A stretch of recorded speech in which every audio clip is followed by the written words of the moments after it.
Narito ang update ukol sa minomonitor natin na bagyong Obet at sa magiging lagay ng ating panahon.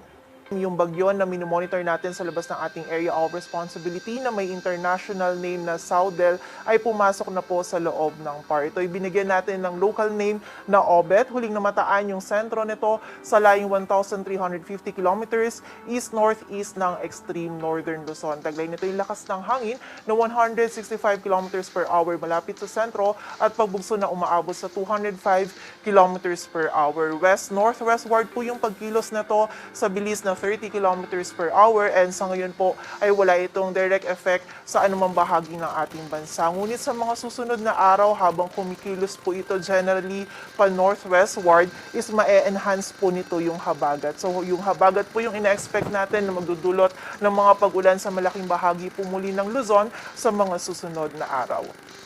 And sa ngayon po, prevailing pa din yung habagat natin sa malaking area po ng Luzon. Hindi po siya ganoon kalakas kung i-compare nung mga nakaraang araw, pero meron pa rin po tayong mararanasan na maulap na kalangitan. May mga scattered na mga pag-ulan pa rin po dito sa Metro Manila, maging sa bahagi din ng Ilocos Region, Cordillera Administrative Region, Cagayan Valley, Central Luzon, maging sa Cavite, Batangas at Rizal. So possible po lalo-lalo na sa hapon at gabi yung mga thunderstorms, kaya pag-iingat pa rin po para sa ating mga kababayan.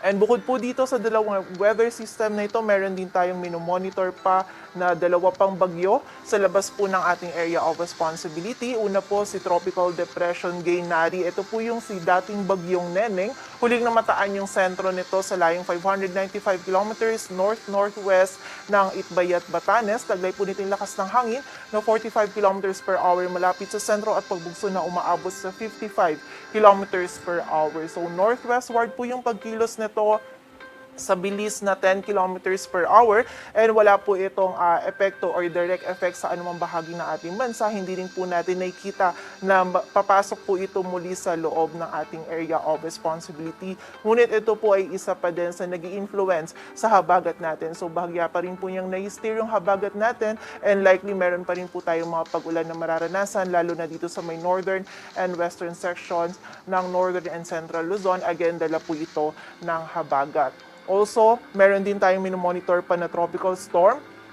Ang international name naman nito ay Atsani, huling namataan sa layong 1,765 kilometers east of Central Luzon. Ang movement po nito ay east-northeastward sa bilis na 35 kilometers per hour. So palayo rin po ito dito sa ating area of responsibility. And meron po tayong dalawang scenario for Tropical Storm Atsani. Kung magiging malapit po ito dito kay Bagyong Obet, posible pong sa mga susunod na araw is mag-weaken ito into a low pressure area at maging trough na lamang po ni Bagyong Obet. Ngunit kapag naging mas malaki po yung distance nila, posible pong sumunod lamang po ito dito sa track ni Bagyong Obet and then possible po na pumasok ito sa loob ng ating area of responsibility but by Wednesday. But sa ngayon po wala naman tayo nakikita ang magiging direct effect nito sa anumang bahagi ng ating bansa. And muli po, habagat pa rin yung nakikita natin na makaka-apekto ngayon maging sa mga susunod na araw, lalo na po for most area of Luzon. And sa mga susunod na araw is nakikita po natin na i-enhance nito ni Bagyong Obet yung habagat.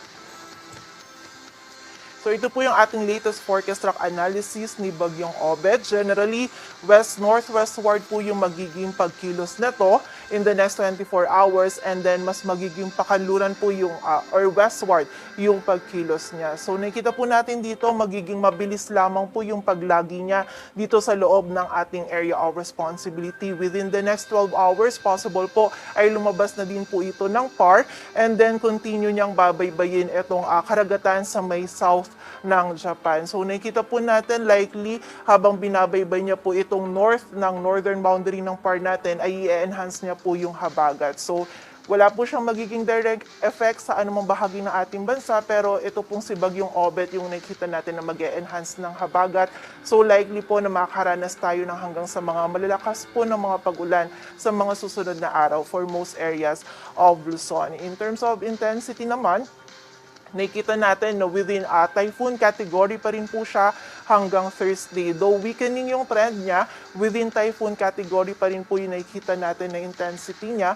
And by Friday naman, posible po itong mag-downgrade into a severe tropical storm.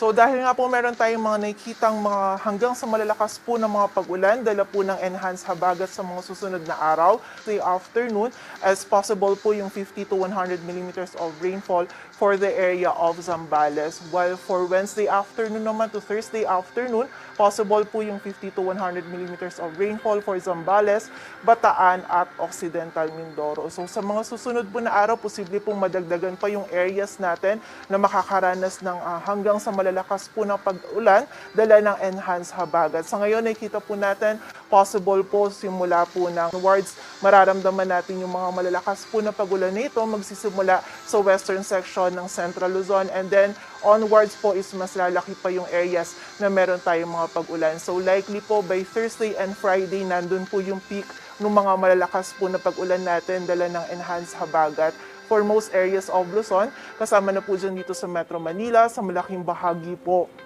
ng Ilocos Region, lalo na dito sa may western section ng Central Luzon, maging ilang areas pa po ng Central Luzon at yung ilang bahagi pa po ng Southern Luzon, lalong-lalo na yung sa western sections po nito. So possible po maging mataas muli yung banta ng mga pagbaha at pagguho ng lupa, kaya doble ingat po at pagiging alerto para sa ating mga kababayan.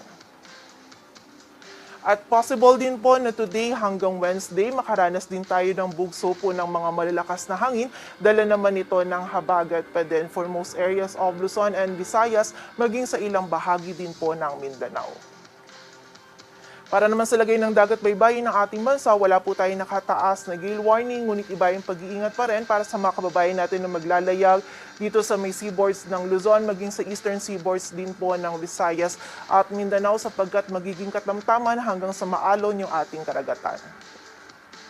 At para naman sa magiging lagay ng ating panahon, magiging maulap pa rin po yung ating kalangitan dito sa Metro Manila, Ilocos Region, Cordillera Region, Cagayan Valley, maging dito din sa area ng Cavite, Batangas, Laguna, Rizal at dito din sa area ng Occidental Mindoro. Dala po ito ng habagat. Likely po yung mga pag-ulan natin or thunderstorms ay sa hapon at gabi, kaya pag-iingat po para sa ating mga kababayan. And also dito naman sa rest of Luzon, may mga isolated na mga pag-ulan pa rin po tayong ina-expect at dala pa rin po ito ng habagat.